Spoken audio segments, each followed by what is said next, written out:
Hello guys, it's Stack back here with another video, and we are in less than a day from AFL. I'm very excited, and it'll be a big what a start to the season's gonna be. Richmond and Carlton and Geelong Collingwood. We got some action packed nights ahead of us. But now this is my team when we last talked, or when I last did it about 10 days ago, and yeah, we've had some news, and it's been pretty relaxed and all that. But had some news just as today, as you know. The first one, of course, was St Kilda's coming out and saying that they expect Tom Campbell to play a bit more senior football. And also, just one bad news: Max King injured his hamstring. Means the forward line's even going to be more stuffed for what's its name, St Kilda. Poor kid can't get a break. But anyway, Tom Campbell is going to be a bit of a pain if he comes back, because even though he can play little bits of forward, Tom Campbell is a better tap ruck than what Marshall is, in my opinion. Marshall's got better around the ground work and just does the general all round stuff better, whereas Tom Campbell, he's still got a decent mark and kick, so he can play forward, but he is a better tap ruck, so there is some concerns, not enough to shake me off Marshall, because Tom Campbell's banking on, like, or Membry's out for a couple of weeks, but I don't know about all the key forwards are pretty up and down at the moment, jumping. So at the moment, I'm not too fussed about you know exactly Marshall. I will give a warning note if something like if something seems like he's not going to be able to play to 110 average, I'll be finding cash to get him up to wits. But at the moment, he's just going to stay in because I think he's still going to be good.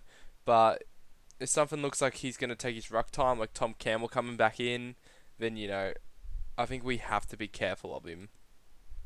So, and the other big news today was Elliot Yo.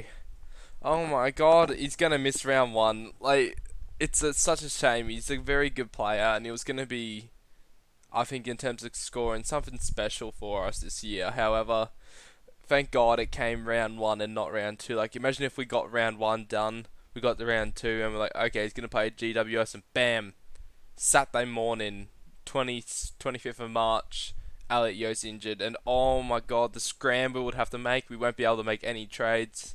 So, think of it this way: it's a blessing in disguise that we've got the news now, and he hasn't done it during like the round one game or anything. So we can change him very quickly now. So of course, shame, good player and all, but just take it with a grain of salt that lucky he didn't do it after the lockout has happened. So starting with the changes, those two were the main ones. Now let's go. Elliot Yo out and bring in McKenna back in. The reason I'm doing this is A, it frees up a bit more cash for a couple moves I'll show you in a second. And also, I'm just not a big fan of some of these other options that are popping up. Well, first of all, I'm not really huge on Ridley. I've been burned from him before, but he's also helped me before. But I just think there's too much risk. They still have good distributors back there, and Hind is doing okay in the VFL. I think he's not in favour at the moment, but if something goes pear shaped and they want Hind back in. Hind hurts Ridley, so I'm just sticking with my gut, and he really burnt me last year, so I'd rather not deal with that. So I'm happy to keep Doherty and Stewart as my main two and not get the 100 cash and just roll with the people I'm going to put in. So yeah, I'm happy to skip the third defensive primo and just keep it at two. Keep Liam Jones and just put in McKenna over Yo. Bit shaky about McKenna as a defensive rookie. He can get dropped, but this is why I'm going to leave Chesser here, because Chesser offers that, a bit more freedom in case things go pear-shaped. Also, coming back to it, as we know, Sincotta didn't get named. A bit unfortunate. Oh, what have I done? Classic Stitcher Upper. I didn't save it.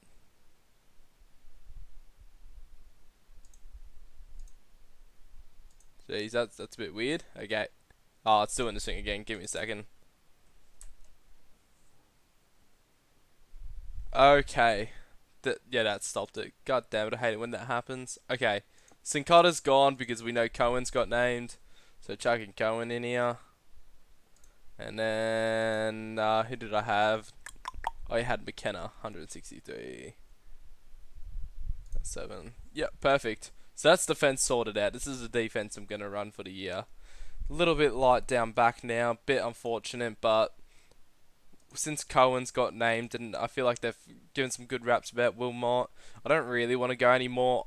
Like I said, I'm not a big fan of Stocker, Crozier, and I don't really like Ridley, so happy to go to big two and then just try and hope all these four make quick and stack up cash. Because now I got this 159, and I'm going to use it to fix up some other areas. Now I've got... ah, still haven't fixed that. That's annoying. So Sturt, staying in for a bit. Actually, who I need to bring back in is McLean. Now McLean can get traded out for someone if I hear some more news, because I'm going to put Davey in as well, because Davey's been confirmed for a debut. So Davey's going to sit forward as this nice little DPP, and McLean's going to sit on my mid rookie. It's just going to be a bit strong. Just nice to have that bit of strength there. I don't know what's going to happen this year. I don't know if Flanders or Bruin. Then I don't like I could get injured or dropped. And then, I don't want to field green, so having this McLean there means if something goes pear-shaped, I can just go like this, let him sit for a week, or even just, flick McLean around where I need him, or something goes wrong in their midfield, I can flick McLean. And this is also banking on the fact that he works his way into the season. As my belief is, he's on the fringe of best 22, that's my fear of him, so if he doesn't look like he's going to be as safe as I initially thought, I'll swap him over to a Harry Sheasel or a Ben King or maybe a Jack Bytel. But at the moment, I'll put my faith in this guy. He's still at the prime age for a footballer, and if Trelaw or even Bailey Smith go down for a bit, he could probably get a couple CBAs, like only 10-20%, but he's literally just one player away from getting centre bounce attendances. So I'm happy to keep him in, and I'm happy to let him work his way into the season. After all, he has missed quite a bit of footy, and he's just getting back into the preseason. So I'm happy to leave him on a bench. I don't want him on field because I don't know exactly how he's going to be like, but I'm happy to have him on the bench because if he starts loading up and kicking his way back into the AFL, he will make me a good amount of cash. So happy to sit him there as a bench option. Also gives me some cover. So yeah, I like it. And like here, I got Chester here to help defense, and Oscar Baker is there to make me money. Now, with 104k, I can tell you right now, that's my defense. My forwards ain't going to change other than the fact I put Davey down here instead of Sturt. Rucks, I'm watching Marshall. Sean Darcy, I'm keeping. And then going to swap out two guys in the midfield, and that sadly has to be Josh Kelly and Jack McRae.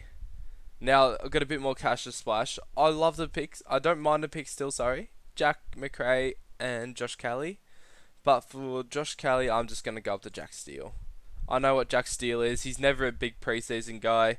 Who knows? Josh Kelly might start a little bit warmer. I think he could go a little bit warmer. But Jack Steele, we know what he is. And as much as people say, oh, he's lost a bit of weight, and, he looks nice, into it, he's never been a big preseason guy. He rarely lays above 5 tackles in a preseason game. And, he usually averages a lot more than that. He's a big tank of a lad, and I'm happy to keep him in, or I'm happy to put him in. He's a nice little difference, even though it says 13% of teams, not 12% of teams. He is, he's a nice little difference in terms of the midfield for, like, the higher percentile players. Like, for the series, you usually have the serious super coaches and the casual super coaches.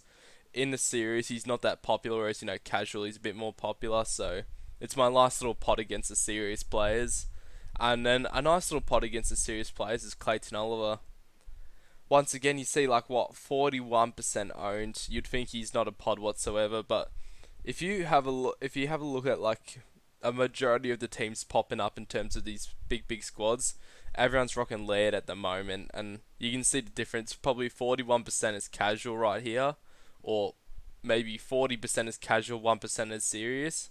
And over here, you've probably got about 2% casual and 25% serious. So the reason I got Clayton is I'm banking on the fact most of this news I've heard over the preseason is just absolute bullcrap. So if you haven't heard about Clayton Oliver, they're saying they want to move him out of the midfield. They want to be more like Geelong. they want to put they want to put Cozzy Pickett and Angus Brayshaw in there. And I heard that at first, and I reacted. I thought, oh my god, this is it. Clayton Oliver, I can't have him. His hand issue's true, and I think there is a still slight worry about his hand, like the slightest. But I honestly didn't see it in that practice game. He looked pretty chill. He had 31 disposals. He didn't look like he was really giving a crap, honestly. And it's a preseason game, and to back it up on that notion that they want to move around their midfield more and make Clayton Oliver a half back line. I'm like, why would they put one of the best midfielders of the competition right now in the half back line? I know you're trying to probably give Angus Brayshaw some mid minutes, and that's kind of fine. But Cozzy Pickett, why would you move him out of the forward line? They quoted in their press that they want to be more like Geelong this year, but Melbourne literally won a premiership 2 years ago. Why do you want to be like Geelong? You're two completely different teams. Geelong put 22 different plays in their centre bounce appearances, and then sorry for the stutter, and then only I don't think anyone had over 60%. And that's because Geelong's old. We really are old. No one can play over 60%, and even Dangerfield's way out, Salvador's way out. Like, Melbourne coming out and saying they want to be like Geelong is just like, it's not your cup of tea, man. You literally won 2 premierships 2 years ago. Why change a winning formula? I know you dropped off later in the season, but I think they're just overcorrecting, and I think by round 1 or round 2, they'll be down 20 points against Western Bulldogs, and I'll watch Bontempelli just run over Cozzy Pickett and Angus Brayshaw, and then they're gonna think to themselves, oh my god, why don't we have the 25-year-old midfielder who, as we can see, at the age of, what was he? Yeah, there you go. Second year, he averaged 111. This is his second year. In his second year, he had a 170 score. So at 19, he was dropping average like this. 119. No, sorry, 19. 28, he was 20. 21. 22. 23. He's 24. And you know what he's turning this year? He's 25. And you're telling me you want to move this guy into the half-back line. And it's not even about Supercoach. He is one of, obviously, AFL clearance stats 2022. Let's see. Let's go down. Yes! He's nearly 0.881 above the next best player. No one else is even close to him on the clearance line. Why in the hell would you want to put him in half back? And it's not even like in Geelong, you move players out because they're getting older and they're getting slower. He's not getting older or slower. He's only 25. He's not even at his peak yet. He's going to get better. So why would you move him out? He's literally going to get better in the midfield. There is no regression. There is literally only progression. And that's crazy to think about. And then coming out and saying that, I feel like it's going to go for one half in the Western Bulldog game, and they're going to cancel it. They'll cancel it. And even if they don't, they will only do it to Petrarca and Varney. Petrarca and Varney, Varney can get pushed out to a wing a little bit or half forward. Petrarca, we know he loves the forward. He's come out and he says he loves having a mix of forward and mid. He will have a 50-50 split this year, and Clayton Oliver will not get touched. He is their best clearance player, and for that reason, I'm happy to gamble against Laird. I'm happy to, gamble against Laird. So, I'm happy to keep him in. That's my little rant about Clayton Oliver. I was reactionary on him. I had him earlier in the season, especially when I was hyping him up with Gawn and Grundy. I backed out. I collected myself, and I said, I love watching this guy play. He is only young. He will get better. I'm going to back him in. So, there won't be much difference between him and Laird, but I'm hoping while Laird has 130 average and Clayton has 130 average, Clayton, hopefully, I captain him as he drops the 180 scores. That's my goal. I know what Clayton Oliver's ceiling is. He's going to verse Adelaide at Adelaide Oval, and oh my gosh, he's going to score 220. So, I'm happy to keep Clayton in. He's going to be my little pod against the serious players. Like I said, he's not really well picked among the upper echelon, but in casual he's pretty loved, and honestly, I'm keeping him. And yeah, the other little rant about the two players have changed, and just the addition of McKenna and McLean. Just as these two I had earlier in the season, I backed out over the preseason games because I saw some stuff I didn't like, but I've collected myself, thought it through, and just realised even though there's a bit of risk with them, we know what they can do. If these two go back to 80 averages, they're going to set up my team for success. So this is my team at the moment. There might be a change over Marshall if I hear some news tomorrow, so just keep aware because I probably won't be posting a video before lockout. I have work tomorrow till 7:10, so I will just be barely missing the bounce, and I won't be able to do any video of an upload before the season starts. But this is pretty much my team, my structure, and what I'm gonna roll with. The only risk is Marshall, which we'll see at the coming time. But yeah, no, I thank you guys. My channel's grown a bit since I started posting videos about 2.5 months ago. It's been an amazing preseason journey, and I really want to keep doing videos throughout week to week to week, so I can show my trades and my method as I build towards a full primo team. But yeah, I love and thank you guys for all the support you've grown it, and yeah, just the just all the views and everything means I will be committing to a full 24 rounds of Supercoach YouTube this year. So yeah, thank you boys, love ya, and I wish you best of luck for this AFL Supercoach season.